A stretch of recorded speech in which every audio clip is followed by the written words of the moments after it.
ወንጌል እንሰማና አላማችን ጸሎት ምህላ ስለሆነ መጨረሻ ላይ ደግሞ አጠር ያሉ ምህላ አድርሰን በጊዜ እንጨርሳለን። አዳራሹም ያው ኪራይ ስለሆነ ብዙ መቆየት አንችልም። እንደኔ ስንት ጊዜ እንዳገዘን ስንት ጊዜ እንደረዳን እያሰብን ነገ ደግሞ እግዚአብሔር የተሻለ ነገር በህይወታችን ሊያመጣ እንደሚችል በፍጹም እምነት ይሄን ዝማሬ ጸሎትም ጭምር ነው እንዘምረዋለን። መዝሙሩን ለመዘመር በአብ ወወልድ ወመንፈስ ቅዱስ ስም በድንግል ምልጃ በቅዱሳን ጸሎት አምነን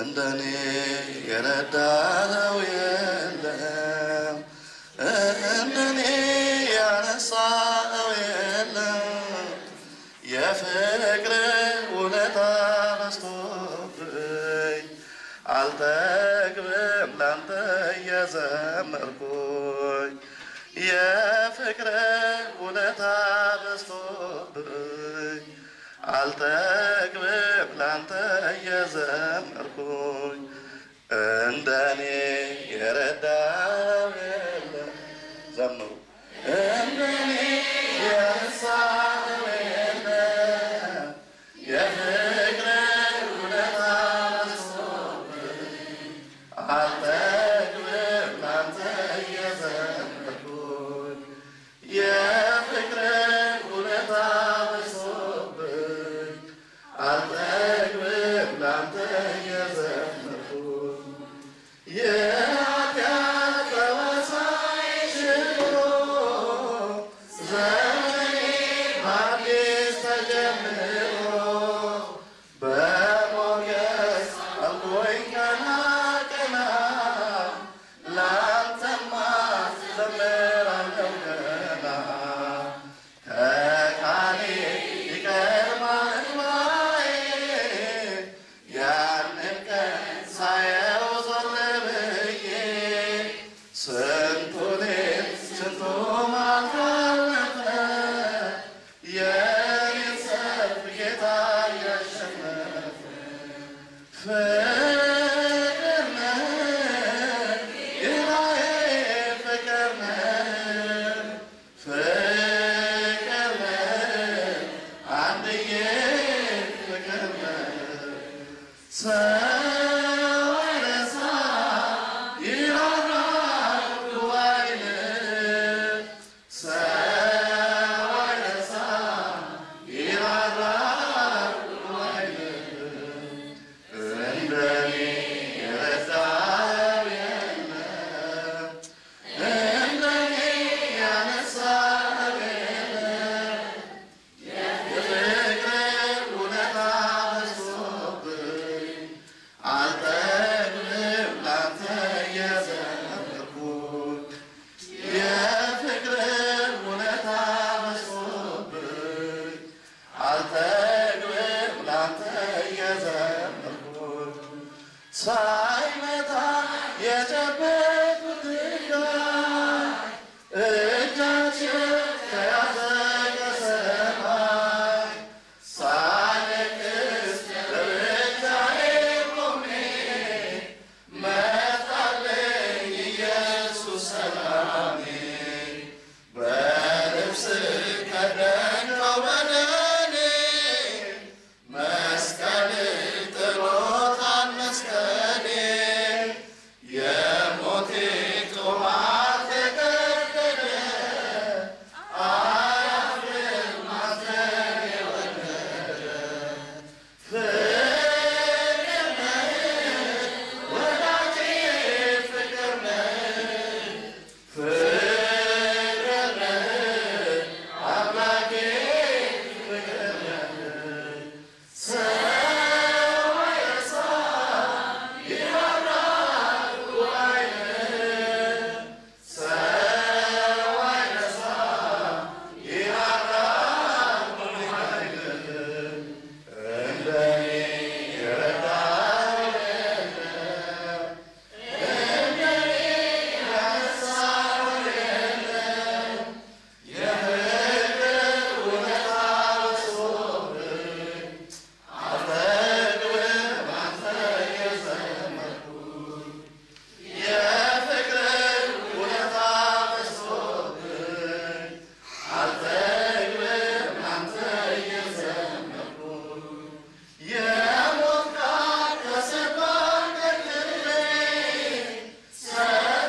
የዘመርኩኝ የፍቅር ውለታ በዝቶብኝ አልጠግብም ላንተ የዘመርኩኝ ሲመሽ ይመጣል ሲመሽ ወዳጄ ያልከው ሲሸሽ ሲመሽ ይመጣል በማታ የኔ የምትለው ስታጣ ሲመሽ መጣልኝ ሲመሽ ወዳጄ ያልኩት ሲሸሽ ሲመሽ መጣልኝ በማታ የኔ የምለውን ሰው ሳጣ እንደኔ የረዳኸው የለም እንደኔ ያነሳው የለም የፍቅር ውለታ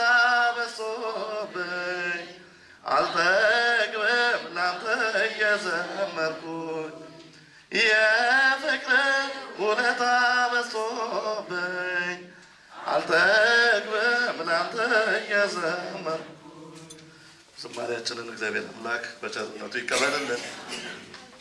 እንግዲህ እውነት ነው ሲመሽ ይመጣል ሲመሽ ወዳጅ ያልከው ሲሸሽ እግዚአብሔር እንዲህ ነው ሰው ተስፋው በተሟጠጠበት ሰዓት የኔ የሚለውን ሰው ባጣበት ሰዓት የተደገፈው እንደተሰበረ ሸንበቆ በከዳው ሰዓት ምናልባትም ወዳጄ የሚለው የጭቃ ውስጥ እሾህ ሆኖ እሱን ለመውጋት በክፋትና በተንኮል በተነሳበት ሰዓት ክርስቶስ ይመጣል።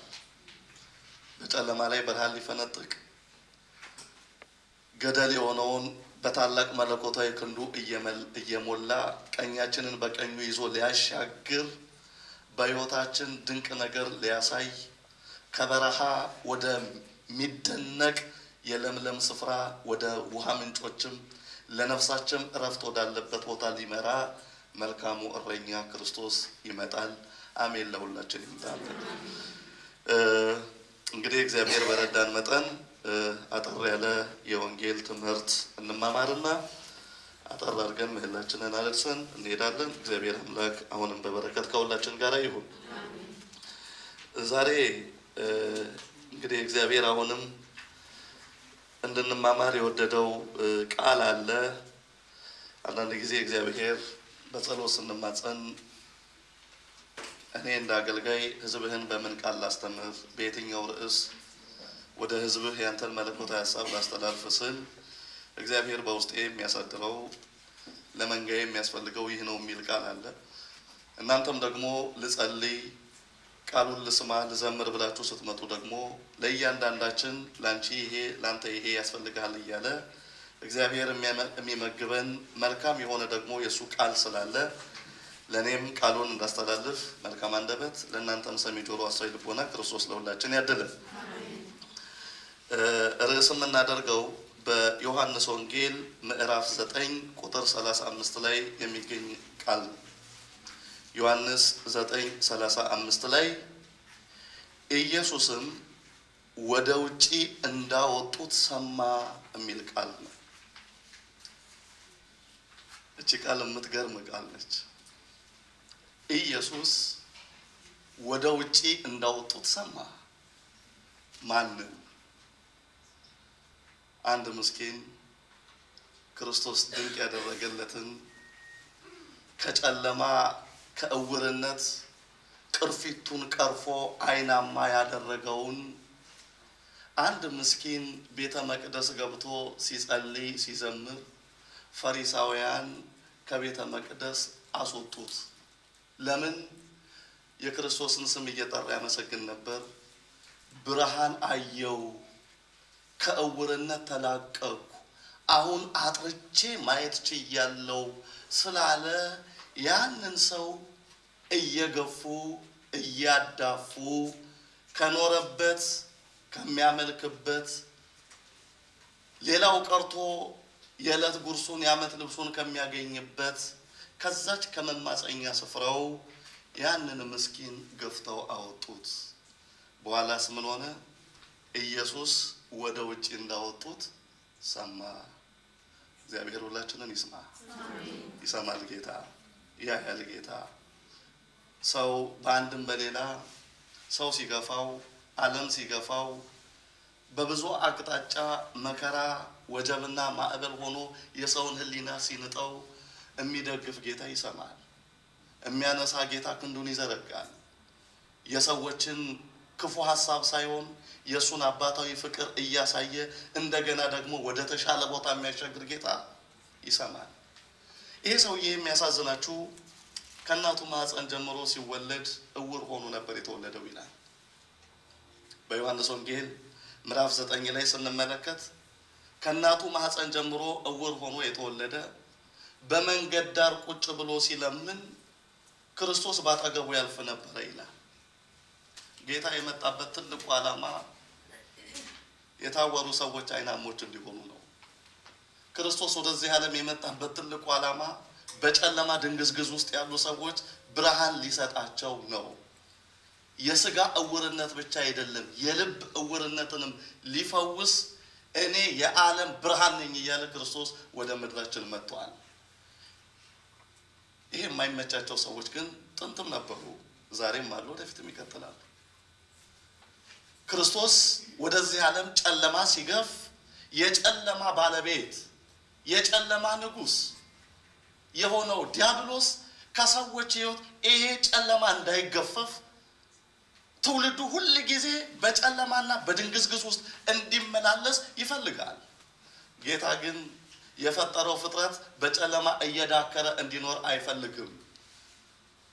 ሕዝብ ዘይነብር ውስተ ጽልመት ወጽላለተ ሞት ብርሃን አቢይ ሰረቀ ለእልዮሙ በጨለማና በሞት ጥላ ውስጥ ለሚኖሩ ሰዎች ታላቅ ብርሃን ወጣላቸው ተብሏል። ብርሃን አማኑኤል ነው። ዛሬም ለኛ ብርሃን ይሆናል። ይሄን ብርሃን ደግሞ ነቢያት ደጅ ይጠኑት ነበር።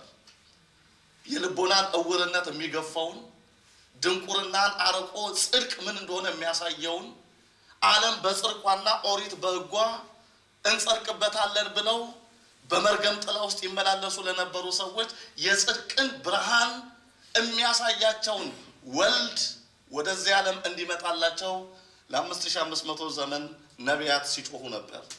ፈኑ ብርሃነከ ወጽድቀከ ማንቱ ይብርሃን ወይሰዳኒ ደብረ መቅደስከ አቤቱ ብርሃንና ጽድቅህን ላክልን እሱ መጥቶ ያድነን እያሉ ወደ እግዚአብሔር ይጮሁ ነበር። ብርሃን ወልድ ብርሃን ቃል ወደዚህ ዓለም መጥቶ ዓለምን በሙሉ ጭጋጓን እንዲገፍላት ነቢያት ደጅ ይጠሩ ነበር። እኔ የዓለም ብርሃን ነኝ ያለ ክርስቶስ መጣ። ዮሐንስ 8:40 ላይ ስናነብ እኔ የዓለም ብርሃን ነኝ ብሎ የሥጋ እውርነትንም የሚያበራ የነፍስም ጨለማን የሚገፍ ክርስቶስ ወደዚህ ዓለም መጣ። ስራውን ጀመረ። በመንገድ ላይ ሲያልፍ ይላል ከእናቱ ማህፀን ጀምሮ እውር ሆኖ የተወለደ ሰው አየና ጌታ ትክ ብሎ ተመለከተው። ደቀ መዛሙርቱ ተንጫጩ። ጥያቄ ወደ ጌታ ይሄ ሰው እውር ሆኖ የተወለደው በእናቱ ኃጢአት ወይስ በአባቱ ወይስ በራሱ ኃጢአት ነው ብለው ጌታን ጠየቁት። በእናቱ ወይም በአባቱ ኃጢአት አይደለም፣ የእግዚአብሔር ድንቅ ሥራ ሊገለጥበት ነው አላቸው። ደጅ የተጠናው ብርሃን ክርስቶስ እሱ መሆኑን የሚገለጥበት መንገድ አሁን ነው። እውነተኛው ብርሃን የእግዚአብሔር ልጅ እግዚአብሔር ክርስቶስ ማንነቱ የሚታይበት ሰዓት አሁን ነው። የእግዚአብሔር ድንቅ ሥራ ሊገለጥ ነው አላቸው። ወደ መሬትም ምራቁን እንተፋለ ጭቃ በጣቱ ለወሰ። ከዛ በኋላ ካፍንጫው በላይ የሚገርማችሁ ልሙጥ ግንባር ብቻ ነበር ያሰው። የአይን ቅርጽ እንኳን አልነበረውም። የአይን ቅርጽ ሰራለትና ሂድ ወደ ሰሊዮም ወደሚባል መጠመቂያ ስፍራ ሂድና ተጠምቀና አለው። ያም ሰው ሄደ፣ ተጠምቆ መጣ። ያለው ማየት ጀመረ ይላል። ጌታ የልቦናችንን አይን ለሁላችን ያበራለን። እሱ ሲያበራ ዲያብሎስ ምናልባት ደስ አይለውም። እሱ የእውቀትንና የጽድቅን የድህነትን ብርሃን በልባችን ሲፈነጥቅ ለምን የሚል ብዙ እርኩሳን መናፍስት በዙሪያችን ሊኖር ይችላል። ይሄ ሰውዬ አይኑ ከበራለት በኋላ ዓለም ገብቼ ልጨፍር አይደለም ያለው። ወደ ጣዖት አምልኮ ቤት ሄጄ ሪያል ሰው አይደለም ካፉ የወጣው። ወደ ታላቁ ቤተ መቅደስ ልግባና ለአምላኬ የከንፈሬን መስዋዕት ልሰዋ። በፊት ለምን ነበር በፊት ከሰዎች መስዋዕት ተቀበል ነበር አሁን እግዚአብሔር በኔ ላይ ያደረገውን ድንቅ ነገር ለሱ ምስጋና ሰሰዋ ሰዎች ሁሉ እግዚአብሔርን እንዲያከብሩ ወደ ቤተ መቅደስ እያየው ልግባ ብሎ ቤተ መቅደስ ገባ በዚህ ሰዓት አልታደሉም ፈሪሳውያን ይሄ ሰው ሲዘምር እልል ሲል ለጌታ ክብር ሲሰጥ በጨለማ ህይወቱ ላይ ብርሃን ለፈነጠቀለት ለክርስቶስ ስሙን እየጠራ ኢየሱስ አዳነኝ እያለ ሲያውጅ ፈሪሳውያን ጸጉራቸው ቆመ ደማቸው ይሯሯጥ ጀመረ ፊታቸው ፍም መስሎ ጨጓራቸው እስኪላጥ በብስጭትና በንዴት ይሄን ሰውዬ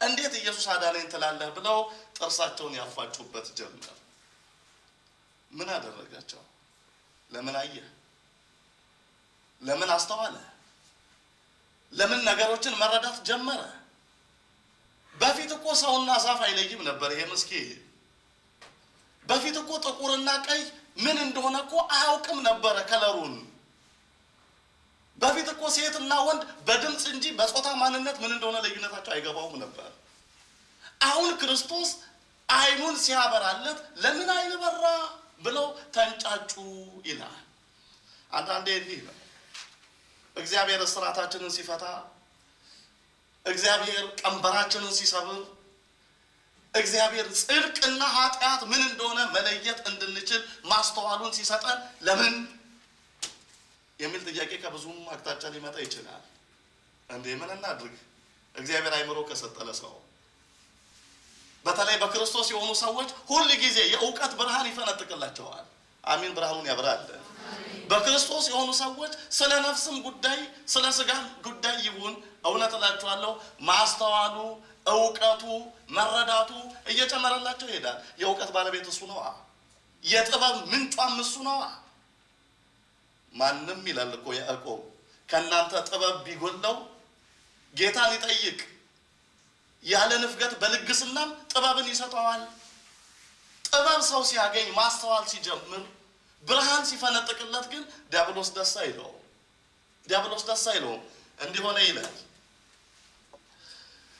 አይሁድ የዚያን ያየውን ወላጆች እስኪጠሩ ድረስ እውር እንደነበረ እንዳየም ስለ እርሱ አላመኑ እነርሱንም እናንተ እውር ሆነ የተወለደ የምትሉት ልጃችሁ ይነውን ወላጆቹን ጠርተው ታዲያ አሁን እንዴት ያያል ብለው ወላጆቹን አስጨነቋቸው ይላል እግዚአብሔር ያሳያችሁ ወላጆቹን ጠርተው ይሄ ልጃችሁ ነው ወይ በፊት እውር ነበረ አሁን ያያል አው ልጃችን ነው ከኔ ጋር ናቸው የሚገርም ጥያቄ ነው አሁን ፈሪሳውያን የሚጠይቁት አው ልጃችን ነው ብለው ሲመልሱ አሁን ለምን ያያል እንዲህ ይባላል እንዴ ምን አይነት ዓለም አስተዋል ነው ከሱ እውርነት የነሱ እውርነት ይበሳል አይን አላቸው አያዩም ልብ አላቸው አያስተውሉም እንዴት አሁን ያያል ብለው ወላጆቹን ጠየቋቸው ወላጆቹ ግራ ገባቸው እሱ ሙሉ ሰው ነው ሂዱና ጠይቁት ሙሉ ሰው ቀኝና ግራውን ያውቃል ማን እንዳበራለት ራሱ ያውቃል ስለዚህ ራሱን ሄዳችሁ ጠይቁት እኛ ለምን ታስጨንቃላችሁ መጡ ፈሪሳውያን ደግመው ይሄ አይኑ የበራበለትን ሰው አንዳንድ ጊዜ ወንድሜ ክርስቶስ ብርሃን ሲፈነጥቅ በህሊናችን ሲያመጣ ጥያቄው ጣጣው ብዙ ነው እስቲ እናንተ ብትሆኑ ምንድነው የምታደርጉት እውር የነበረው ሰው አየ በጨለማ ውስጥ የነበረ ሰው ብርሃን ወጣለት የሚባል ወሬ ብትሰሙ ምን አየህ ጫቀጫቁት ወላጆችን አምጣ ልክ እንደ ትምህርት ቤት ወላጅ አምጣ ወላጆቹ መጡ ይሄ ልጃችሁ ነው ወይ አዎ እውር ነበር ሲወለድ አዎ አሁን እንዴት ያያል ሙሉ ሰው ነው ጠይቁት ምን አለ እግዚአብሔር ይመስገን ቢሉ ምን አለ ብርሃን የሰጠውን አምላክ ስሙን ቢባርኩ ዙፋኑን ከፍ ቢያደርጉ ለምን አየህ ብለው ወቀሳ እንደገና ወላጆቹ መጥተው ሙሉ ሰው ነው ሲሏቸው ድጋሚ ጠየቁት አንተ እውር ነበርክ አሁን ደግሞ ታያለህ ይሄን ያደረገ ማን ነው እንዴ ክርስቶስ ነው ይሄን ያደረገው እንዴት አርጎ አበራልህ? ምራቅ ሰራ በጣቶቹ አይኔን ዳሰሰ ማየት ጀመርኩኝ። እንዴት ክርስቶስ አበራልኝ ትላለህ? እሱ እኮ ኃጢአተኛ ነው አሉት ይላል። እቤት ገብታችሁ በደንብ አልኩት። ኃጢአትን በደሙ ሊያጥብ የመጣውን ጌታ ኃጢአተኛ ነው። በደለኞችን ከርኩሰታቸው ሊቀድስ የመጣውን ጌታ ርኩስ ነው። በሞቱ ሞታችንን ወስዶ ጽድቁን ሊያለብሰን የመጣውን የእግዚአብሔርን በግ እሱ ወንበዴ ነው፣ እሱ ኃጢአተኛ ነው። እንዴት ክርስቶስ አዳነኝ ትላለህ? ይሄ ሰውዬ የሰጣቸው መልስ ደስ ይላል። እኔ እውርነቴን ነው የማውቀው፣ እሱ ኃጢአተኛ እንደሆነ አላውቅም። በጨለማ ውስጥ ነበር፣ አሁን ግን ብርሃን አይቻለው። እናንተ ደቀ መዛሙርቱ መሆን ፈለጋችሁ ወይ? ስለምን አብዝታችሁ ጠየቃችሁኝ? ምን ያርግ ዘበዘቡት። ደቀ መዛሙርቱ ተከታዮቹ መሆን ፈለጋችሁ ወይ? አዎ እሱ ነው ያበራልኝ። በኋላ እነዚህ ሰዎች ምን አሉት ይላል? መልሰው አንተ ሁለንተና በኃጢአት ተወልደህ አንተም እኛን ታስተምራለህ? ስድባቸው። ሁለንተና በኃጢአት የተወለድክ። እነሱ እኮ ጻድቃን ቢሆኑ ጥሩ፣ እነሱ ቅዱሳን ቢሆኑ ጥሩ። ከእናታቸው ማህፀን እኮ ብርሃን ይዘው አልተወለዱም። ከእናታቸው ሲወጡ እኮ ክንፍ አብቅለው እኮ አልወጡም። ከእናታቸው ማህፀን ሲወጡ እኮ የመላእክት ዝማሬ እኮ አልተሰማላቸውም። አንተ ሁለንተና ኃጢአተኛ የሆነ እኛ ልታስተምር ትፈልጋለህ? ደቀ መዛሙርቱ ሁሉ ትለናለህ አሉት። መልሰው ምን አደረጉ? ወደ ውጭም አውጥተው ጣሉት። ኢየሱስም ወደ ውጭ እንዳወጡት ሰማ። ምን አደረገ ይሄ ሰው? በመቅደስ አምላኩን አመሰገነ እንጂ በመስቀል ላይ ሞቶ ያዳነንን ጌታ ማመስገን ነውር ነው? ከጨለማ ወደ ብርሃን ያመጣንን ጌታ በመቅደሱ መባረክ ኃጢአት ነው? ሰውን ካለማወቅ ድንቁርና እውርነት ወደ ዕውቀት ብርሃን እግዚአብሔር መንፈስ ቅዱስ ጥበብና ማስተዋልን ሰጥቶ እንዲህ ብናደርግ እንዲህ ብንሰራ ብሎ መናገር ሰውን ከመቅደስ ማስወጣት እንደው የሚያስወጣው ነው? መቅደስ ላይ እንዳትቆም እንዳትገባ አይነ ላፈር የሚያሰኝ ነው? ዛሬም ተመሳሳይ ነገር ስለሆነ ነው የምንላችሁ። ያ ሰው ከመቅደስ ነው ውጣ የተባለው። በቃ አንተ ኃጢአተኛ ነህ፣ አንተ ኃጢአተኛን ስለሆንክ ቤተ መቅደስ ውስጥ መግባት የለብም። ለምን? መቅደሱን ታረክሰዋለህ፣ መቅደሱን ታቆሽሸዋለህ። ስለዚህ እንዳንተ ያለ ኃጢአተኛ ውጪ ነው መሆን ያለበት ብለው ከመቅደስ አስወጡት። ከመቅደስ ሲያስወጡት ግን ማን ሰማ? መልሱ ላይ ማን ሰማ? ኢየሱስ ሰማ። መድኃኒዓለም ሁላችንን ይስማ፣ ደግሞ ይሰማል። እኛን ያስወጣን ማንንም አይደለም። መቅደስ የተዘጋው በማንም አይደለም። ሰው በመረዳት በማስተዋል ይሄና ይሄ ቢስተካከል የሚል ሐሳብ አምጥቶ በመወያየቱ በመደራደሩ እምቢ ሲል ያ አለመግባባት ተፈጠረ። ከዛ በኋላ ቤተ መቅደስ እንዲዘጋ ተደረገ። እኔ ከሚቀጥለው አርብ ቅዳሜ እሑድ ጀምሮ እባካችሁ ሌሎችንም ወገኖች ጥሩ ሰፋ ያለ ትምህርት ማስተማር ፈልጋለሁ። በቀኖና በዶግማ በቃል አዋዲ ዙሪያ ላይ ሰው መተዳደሪያ ደንብ ይስተካከል ይታረም ብሎ መናገር ቤተክርስቲያንን ከክርስቶስ ይለያታል ማለት ነው ወይ? ሰው ስለ ጽድቅ መቆም አለበት። ስለ ሆድ መቆም ቀላል ነው፣ ስለ ህሊና መቆም ግን ይከብዳል። ለህሊና መቆም ከባድ ሸክም ነው። ህሊና እየጠየቀ ህሊና እየወቀሰ የህሊናን ወቀሳ እምቢ እያሉ ለራስ ጥቅም ተጎዛጉዞ ልቀመጥ ማለት ሸክሙ ከባድ ነው።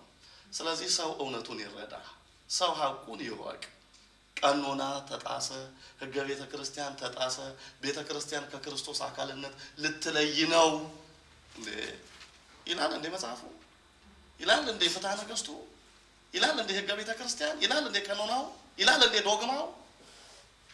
እባካችሁ በዚህ ዙሪያ እኔ ለማስተማር አስቤ ነበር ቤተ መቅደስ ለ5 እና ለ6 ሳምንታት ግን አውደ ምሕረት ላይ እንዳልቆም የተከለከለው ሁላችሁም የምታስተውሉት እውነት ነው።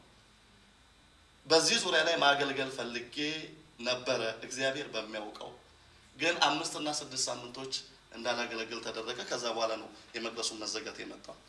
ስለዚህ ያለው አማራጭ አሁን ህዝቡን አስረድቶ ህዝቡ እንዲያውቅ ነገሮችን ማድረግ ነው። ሰው ለምን በድንግዝግዝ ጨለማ ይሄዳል? ሰው ለምንድን ነው ግራና ቀኙን አጥርቶ እንዲያይ የማይደረገው? መተዳደሪያ ደንብ በማስተካከል ምን ማለት ቤተክርስቲያንን ከክርስቶስ ይለያታል? ምን አይነት ሎጂክ ነው? ቤተክርስቲያንን ከክርስቶስ የሚለያት አርዮሳዊ አስተምሮ እና ካሄድ ቢባል ነው። ወልድ ፍጡር ነው እንበል ቢባል አዎ ከክርስቶስ ይለያታል። እንደ ንስጥሮስ ያለ ትምህርት ቤተክርስቲያን ትቀበል ቢባል ድንግል ማርያም ወላዲተ አምላክ መባል የለባትም የሚባል ትምህርት እናራምድ ቢባል አዎ ቤተክርስቲያንን ከክርስቶስ ይለያታል። እንደ መቅዶኒዮስ መንፈስ ቅዱስ ከአብና ከወልድ ያንሳል ብለን እንከተል ቢባል አዎ ቤተክርስቲያንን ከክርስቶስ ይለያታል። እንደ ጂኦቫ ዊትነስ ኢየሱስ ክርስቶስ ፈጣሪ ሳይሆን ፍጡር ነው አምላክ ሳይሆን መልአክ ነው ብለን እንቀበል ቢባል አዎ ቤተክርስቲያንን ከክርስቶስ ይለያታል። የቅዱሳንን ክብር እናቃል ቢባል አዎ ቤተክርስቲያንን ከክርስቶስ ይለያታል። ምን ማለት ነው? የውስጥ መተዳደሪያ ደንብ እንደው ተማምረን ተጣጥመን በድምጽ ብልጫ ወስነን እናድርግና ጽድቅ ማለት እንደው ቤተክርስቲያንን ከክርስቶስ ይለያል? አያስኬድም። በምንም አቅጣጫ አያስኬድም። እኔ አሁን የህሊና ዕዳ ስላለብኝ ነገሮችን ሰው አጥርቶ ማየት እንዳለበት ውስጤ ስለሚነግረኝ ይሄን እንምለው። ሰው አቁን እውነቱን እንዳይረዳ ሆነ በወቅቱ ግን ባለው አማራጭ እንደው አደራችሁን አርብ ቅዳሜ እሑድ ላልሰሙ ወገኖች አሰሙ ይምጡ ይሰብሰቡ። የ3 ቀን ጉባኤ ላይ ካሜራማኖችም ጥሩ አርጋችሁ ቅረጹና ዓለም ይስማው፣ ዓለም ይየው፣ ነገሩን ይታወቅ ይረዳ። በመረጃ በመጽሐፍት ፍትሐ ነገሥቱ እናመጣለን፣ ቃለ ዓዋዲው እናመጣለን፣ ሃይማኖተ አበው የዶግማ መጽሐፍ እናመጣለን። የቱ እንደተጣሰ የዛን ጊዜ እንማማር እንወቅ። መጽሐፍ ቅዱስም ይዳኘን።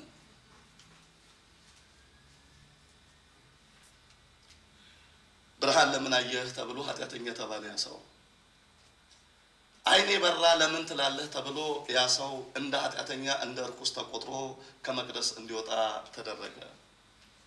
ኢየሱስ ግን ወደ ውጭ እንደወጡት ሰማ። መድኃኔዓለም ሁላችንን ይስማ። መድኃኔዓለም የሁላችንን እንባ ያብስ።